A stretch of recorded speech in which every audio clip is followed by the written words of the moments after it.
you. And now we'll go to Samara Centre for Democracy. Thank you, Madam Chair. It's a pleasure to speak with the committee today.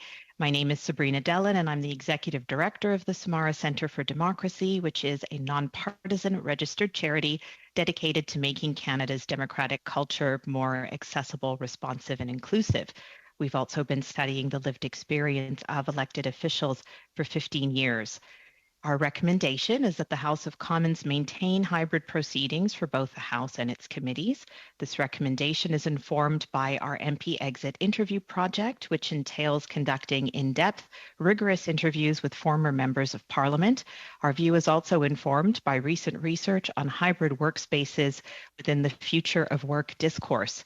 We advise on maintaining hybridity for 3 reasons. It offers Parliament an opportunity to be more inclusive and representative, as my colleagues have indicated, also to function as a flexible and contemporary workplace that can attract and retain top talent, and also to increase efficiency by saving money and travel time.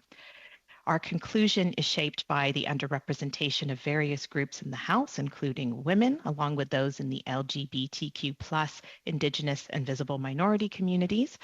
Our interviews with former MPs over the years have underscored the grinding schedule of weekly travel to and from Ottawa, particularly from regions situated far from Ontario, can create a barrier for women with families, particularly for women who lack abundant resources to put towards childcare.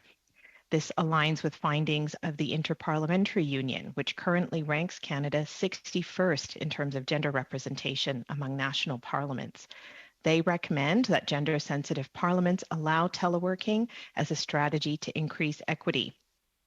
While there was initial concern that gender representation would be compromised with limited in-person convening, innovations in the function of hybrid parliament have made it possible for virtual work to increase democratic representation across genders. Our research also indicates that MPs from underrepresented groups often feel alienated in Ottawa. We believe that if representatives have more opportunity to work from and within their communities, it will reduce that sense of alienation that they may experience in the House. And there's also the longer-term effect of encouraging MPs from underrepresented groups to not only enter into politics, but also to stay. The retention of MPs from underrepresented groups is worth noting. If the House wants to attract and retain high-quality individuals with varied training and innovative problem-solving abilities, it will need to be responsive to larger changes happening in Canada's new world of work.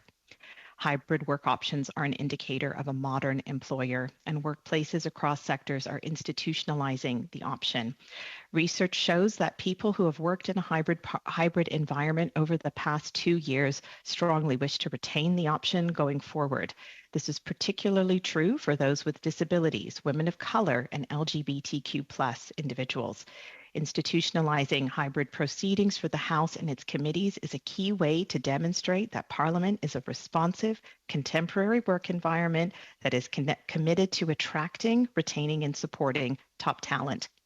The Samara Centre has long held the position that the House should foster a workplace culture that facilitates collegiality and informal relationship building. We believe that this can be accomplished through a combination of virtual and in-person interactions. Our survey of MPs in 2020 found strong support for a hybrid model of Parliament. This is readily within reach to set as a standard practice now that our use of virtual technologies has evolved and become commonplace, adaptable, effective, and user-friendly. Beyond equity, hybrid proceedings offer incredible efficiencies. The transit time recovered each week for MPs that live in ridings located far from Ottawa is significant. Our research has consistently revealed the mental and physical toll that constant travel can take on MPs. Making hybrid proceedings permanent opens up considerably more time for constituency work while protecting the health and well-being of MPs. Thank you so much for those opening comments. We look forward to learning more during the question and answer sessions. And so